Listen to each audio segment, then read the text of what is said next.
kalau kita bandingkan dengan Provinsi Banten, Jawa Tengah, Sumatera Utara, Jawa Timur, itu kekuasaan nasional itu jelas berpengaruh. Karena apa? Indikator kemiskinan cukup tinggi, jadi gampang dikontrol pakai fulus. Kalau argumen orang kan semua partai pakai fulus, ya. Oke, tapi tidak semua partai mendapatkan akses yang setara dan tidak semua partai punya logistik yang setara.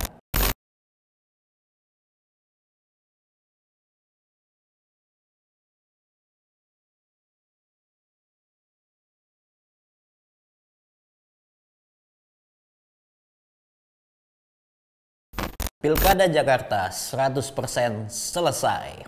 Pada akhirnya Ridwan Kamil dan Suswono tidak jadi mengajukan keberatan hasil KPU ke Mahkamah Konstitusi dan mengakui kemenangan Pramono Anung dan Rano Karno Sidul.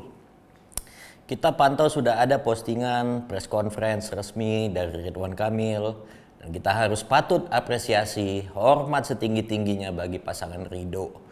Terima kasih karena sudah mau legowo.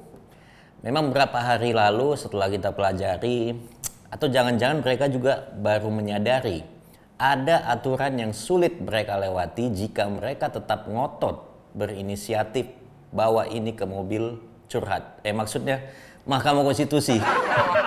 Mobil curhat. Salah. Dan itu tidak bisa diotak-atik dalam waktu yang super singkat ini, yaitu pasal 158 Undang-Undang Pilkada. Di situ ditekankan sangat jelas bahwa pembatalan suara dengan ketentuan perselisihan itu bisa dilakukan jika terdapat perbedaan paling banyak sebesar 2% dari total suara sah. Dalam hal ini jelas ada gap yang cukup jauh antara suara 03 dengan 01. Lalu di poin C itu, provinsi dengan jumlah penduduk lebih dari 6 juta sampai 12 juta, ini Jakarta masuk ya dalam posisi ini, pengajuan perselisihan itu bisa dilakukan jika terdapat perbedaan paling maksimum 1% dari total suara sah. Mau melaporkan TSM juga tidak mungkin, kekuasaannya ada di sono kan. Pakai kekuatan apa sampai TSM. Jadi dari ketentuan ini sepertinya tidak ada harapan lagi dari pasangan 01 Ridwan Kamil Suswono untuk mengajukan gugatan ke Mahkamah Konstitusi. So, seperti kata gua tadi, Pilkada Jakarta sudah selesai. Kita tutup semua persaingan, perbedaan, dan kepentingan kelompok. Kita ingin mengajak semua untuk bersatu juga dengan teman-teman relawan Ridho, Dharma Pogrekun. Kita fokus dan kawal Jakarta dalam 5 tahun ke depan melalui Mas Pram dan Bang Dul. Kalau ada yang nggak baik ya dikritik.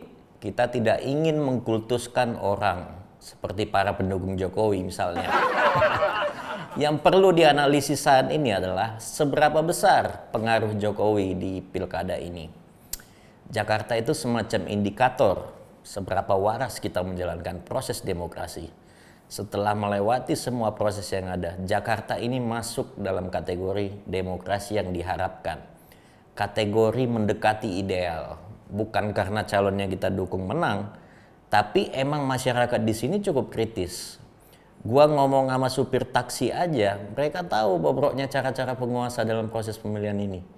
Jadi permainan kekuasaan itu nggak terlalu berpengaruh signifikan, meskipun masih juga nyoba-nyoba. Seperti yang gua katakan sebelumnya, 2 hari sebelum pencoblosan, relawan dan masyarakat itu sangat menjaga. Antisipasinya luar biasa. Semangat ini yang tidak terlihat di provinsi lain.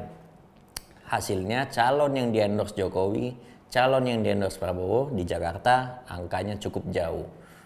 Artinya masyarakat Jakarta tidak terpengaruh. Data survei preferensi pemilih di Jakarta karena Jokowi itu sangat kecil. Compare dengan Anies dan Ahok beda jauh. Nah, kalau kita bandingkan dengan Provinsi Banten, Jawa Tengah, Sumatera Utara, Jawa Timur, itu kekuasaan nasional itu jelas berpengaruh. Karena apa? Indikator kemiskinan cukup tinggi, jadi gampang dikontrol pakai fulus. Kalau argumen orang kan semua partai pakai fulus, ya. Oke, tapi tidak semua partai mendapatkan akses yang setara dan tidak semua partai punya logistik yang setara. Jelas PDI Perjuangan kalah. PDI Perjuangan tidak ada logistik kekuasaan. Mau survei airin 70% di satu hari sebelum pencoblosan, besoknya bisa kalah karena operasi-operasi ini. Di Jawa Tengah misalnya, dari jauh-jauh hari kita lihat kepala desanya deklarasi sana, deklarasi sini. Ada kok videonya, jelas semua itu. Sudah pernah kita bahas di video sebelumnya. Juga ada partai coklat, santri, bansos. Belum lagi problem dua kaki dari saksi. Di sini dia bilang, siapa? Di sana ngasih lebih banyak, lebih siapa? Meskipun realitasnya begitu, PDI Perjuangan masih bisa mendapatkan 19 daerah dari 35 kabupaten atau kota. Bayangkan digempur rame-rame masih dapat 19 daerah. Contoh kasus lain di Jawa Timur itu. Masa dari 3.600-an TPS itu tidak ada yang coblos Risma? Ini kan anomali. Dari 3.600-an, masa tidak ada simpatisan PDI Perjuangan? Masa saksinya PDI Perjuangan tidak memilih Risma? Ini wajib dipertanyakan, analisisnya apa ini? Nah, jadi akhirnya gue mendapat kesimpulan Jokowi tidak sekuat itu. Sebenarnya indikatornya itu gampang. PSI di bawah Kaisang tidak masuk parlemen, cukup itu saja mengatakan seberapa besar Jokowi. Terlalu jauh sampai pilkada. Kenapa level demokrasi kita merosot begitu tajam? Ya karena faktor cara yang digunakan kekuasaan dikolaborasikan dengan mental masyarakat itu sendiri yang menentukan hasilnya seperti apa. Kemarin kita mendengar langsung apa yang Prabowo sampaikan di acara ulang tahun Golkar ke-60. Bahwa dia beranggapan atau bisa disebut punya keinginan kepala daerah itu dipilih oleh DPRD.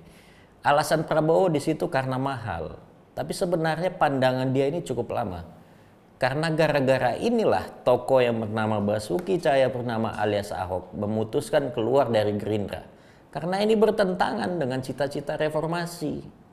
Maksudnya gini loh, kita udah habis keringat, kita udah habis darah, sejarah untuk reformasi. Kenapa nilai itu yang dihilangkan?